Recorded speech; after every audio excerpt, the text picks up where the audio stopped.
Welcome, ladies and gents, and everyone in between. We are here at Lure Fishing TV, and we're gonna do a little tutorial today. Guys, today is all about fine wire traces. Today we're thinking, I'm fishing for perch, I'm fishing for zander possibly, but there's some crocs around.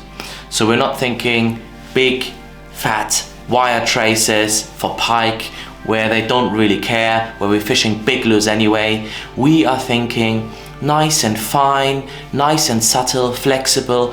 We don't want to impair the movement of our smaller lures, especially on the fall. Any crawls, any paddle tails, any twitch baits. We don't want to add too much weight to the whole rig. We want our suspenders to stay suspending. We want our paddle tails to keep paddling and our crawls to work nice and naturally on the bottom. Guys, for this we need a knottable wire. That could be anything, but it needs to be multi-strand. So that could be either a multi-strand steel wire, like the Flexonit versions that we have. We've got a 7x7, we've got a even finer 1x19, but they're knottable. So you could do it with this one, or you could do it with a multi-strand. And now, very careful, a multi-strand titanium. So the single strand titaniums, they are not suitable for what we're doing today. They get knotted differently if you like to knot them. I personally crimp them, I don't like to knot them, but what we're doing today is multi-strand materials, steel or titanium. And yeah, let's get going. I'm gonna get you onto here, and we're gonna do two different traces today. One a little bit thicker and a little bit more obvious for the camera, with a slightly thicker wire and some bigger components like the snaps and the swivels, and one nice and tiny so you can see how small and subtle we can go with this. Now, like I said, I am going to do one showcasing one. I mean, not that it's not usable or anything, because this is something I would now use for my zander fishing when there's pike around, and for my heavier perch fishing when there's pike around. So this is actually a sample we're working with at the moment. This is a knottable 1.7 strand Nitinol, same as the not too kinky titanium. And yeah, this one is a kind of 0.30 millimeter version, so that'll probably be something like a 20 pound. So what do you need anyway? Let's start with that. So you'll need your material, you'll need a snap, and you'll need something that goes on the other side. That could be a rolling swivel, or that could be something different as well. We'll get to that later when we're doing the very, very small, tiny one. Then you'll need something that cuts wire, so either a wire cutter or some strong straight pliers, but I wouldn't do it too much with these, because they'll, no matter how high quality they are, they will get blunt, and then won't work on your braid as good. So I'll definitely go with your wire cutters. Get those in there, and then I use a UV resin and a UV torch. Yeah, a UV light torch. There is some pens around out there which have the resin on one side, the torch on the other side. I wouldn't bother so much with those. I've tried them and they tend to not really work very well. So just one of these. This is maybe now still half full, and I've had this for years and years and years. So and it's not expensive either. So grab yourself one of those and one of those, and that'll last you forever, ever. Okay, so length. You will probably lose a couple of centimeters each side, maybe 4 or 5. As I use these as little tippets, I don't want them too long either, so I'm gonna try to get 2 out of this still. So I'm gonna halve this. Obviously this type of material, especially if you're using titanium, isn't cheap either, so don't waste anything, or try to waste the least amount possible. And then we're going over. It is, guys, it is really not that hard. It is quite simple really what I'm doing here. I am performing a figure 8 knot onto the snap. So that is 1 over, 1 full 1 over, and then back through the loop. And before it should look, before you tighten it, it should look like a figure 8 here, like that. Sure you can see that. Let me just get that into the camera a bit better. There we go. And then nice and slowly, carefully tighten this, yeah, on both sides. Then use your pliers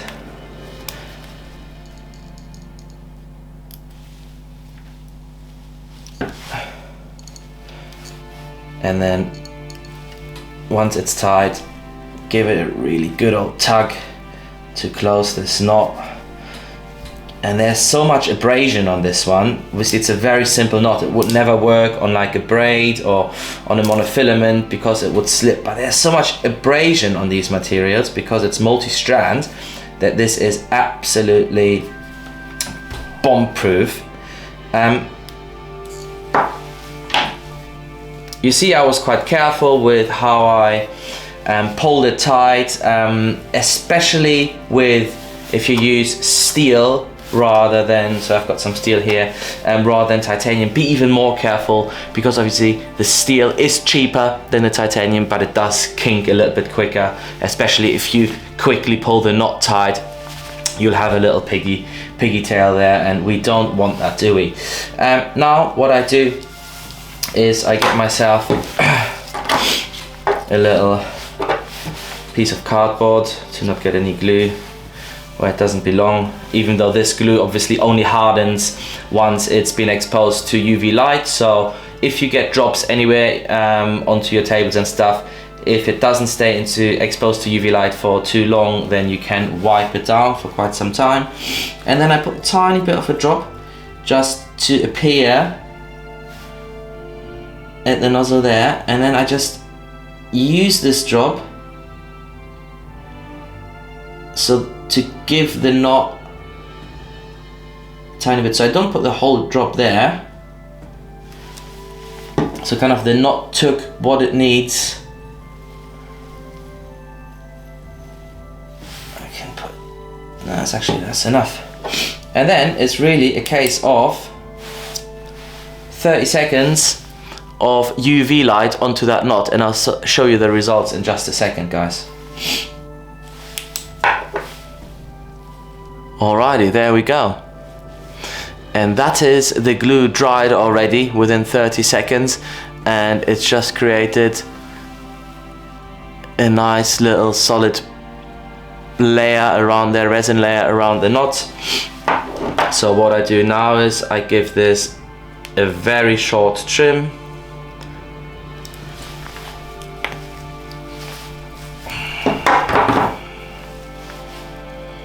There we go. Could probably even go a bit shorter. What I sometimes do is I bend it out a little bit so you can access this a bit better with the wire cutters.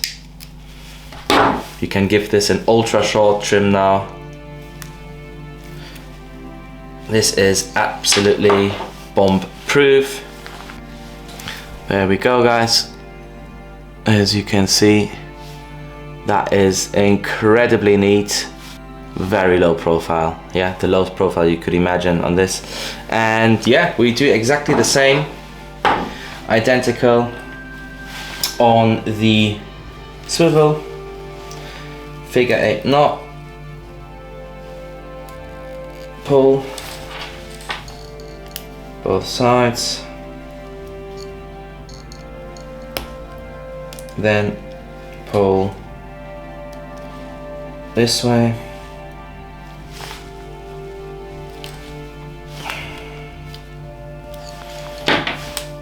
until it's tight. Get your glue on there.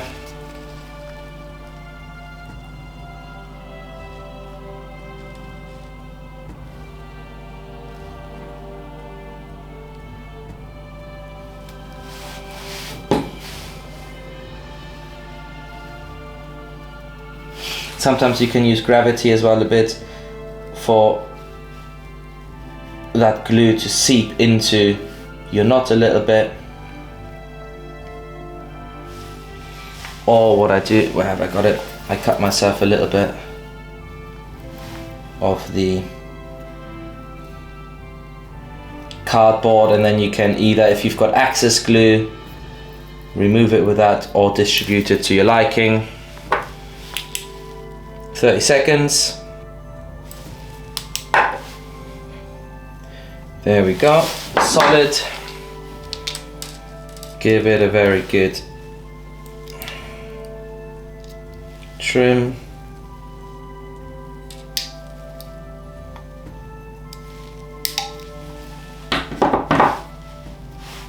Oh, missed one of the strands. There we go. And yeah, have a look. Same thing, nice and neat. And we've got our lovely kind of 20-pound heavy purge Zander or light pike trace there. This is made with 1x7 strand titanium, so this is ultra king proof as well. You will fish this until you lose it, no matter how many fish you catch with it, promise.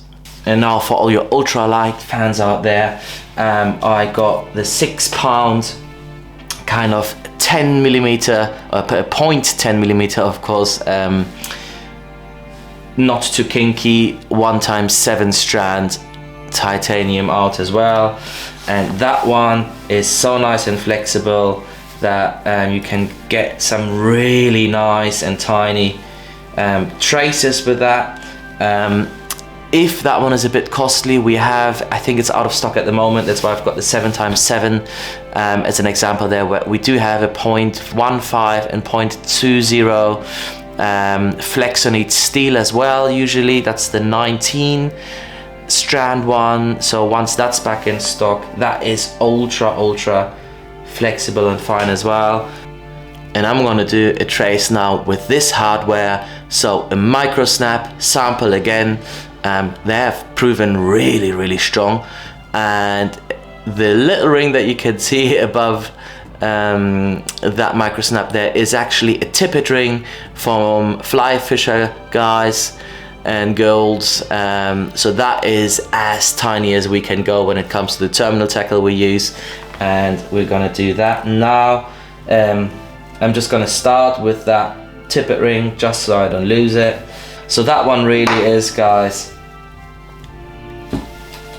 for your ultralight perchings when the pike are just relentlessly active on that day, or even for trout fishing. I have fished chalk streams before where the pike were for some reason really active on that day, where I had never had any pike before, but then they were so active they were smashing even tiny insect lures, and I decided to put on one of these. So tiny Tippet ring there from the fly fishing brigade, and then we have the same again, one full turn and back until it shows you the figure 8. I hope you can see that well there with the white background. Yep, there we go. And then nice and tight. Obviously use the common sense, guys. The finer the material, the more subtle you should treat it. Yeah, so nice and slow poles on this one. I'm just gonna put the snap on while I'm already doing knots on this side, and then I'm gonna do the glue on both sides, and then I'm gonna show you the result on this one. This has come out really short. I would probably usually go a tiny bit longer. I won't go too long usually, but maybe a tiny bit. Figure 8 knot, there we go. Pull. Yeah, this is 6 pounds, guys. Yeah, so if someone sends me a video now pulling this with his full strength or her full strength and saying this won't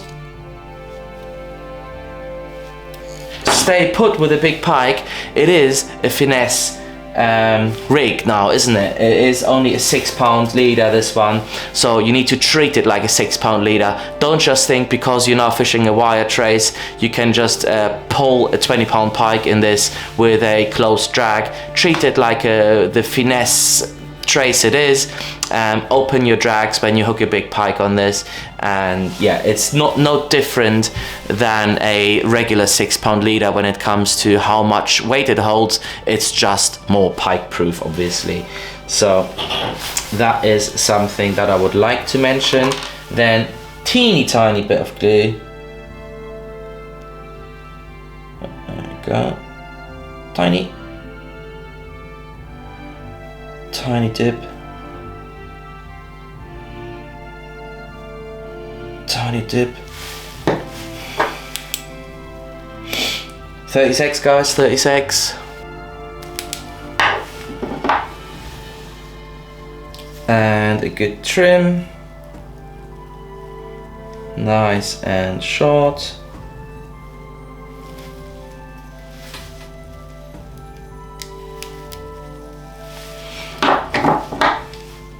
Even shorter.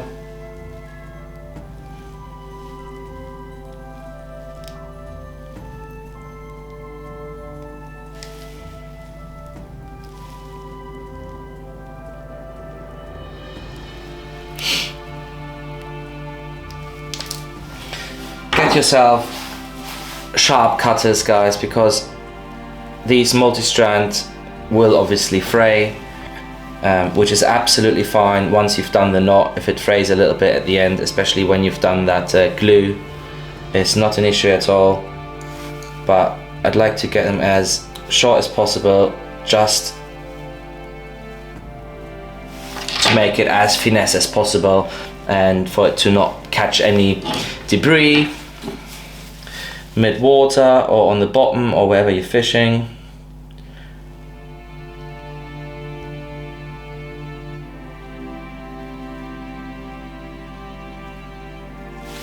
Tiny little pearl of resin on there.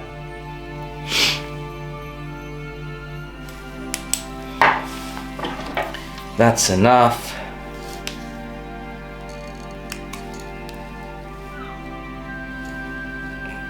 Give it a very good trim. There we go. Now, guys, this is what we call a finesse trace, okay? This is literally finessy as F. Have a little look at this. Now this will not impair the movement of the smallest lure for you guys.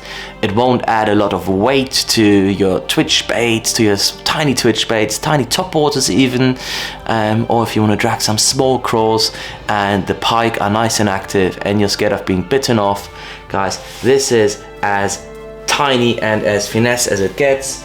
Then this is kind of the other end of my finesse rigs, up to like 20 pounds or so. So that is really nice for some heavier perch fishing and your zander fishing. And then you can do obviously everything in between. I've got like a 10 pound, 12 pound, 15 pounds, all sorts of bits in here. Just choose the right material. Remember a few ground rules here. It needs to be multi-strand for this, and titanium kinks way less than steel, but is also quite a bit more pricey. So if you're just starting off with this, maybe use the steel if you like to. You will have to change your traces. You can obviously always reuse your terminal tackle, your snaps, etc. With the titanium ones, you can basically, until you lose them, fish them. I've had some in my wallet, in my leader wallet, for over 10 years, guys. Anyway, tight lines, Lure Fishing TV out.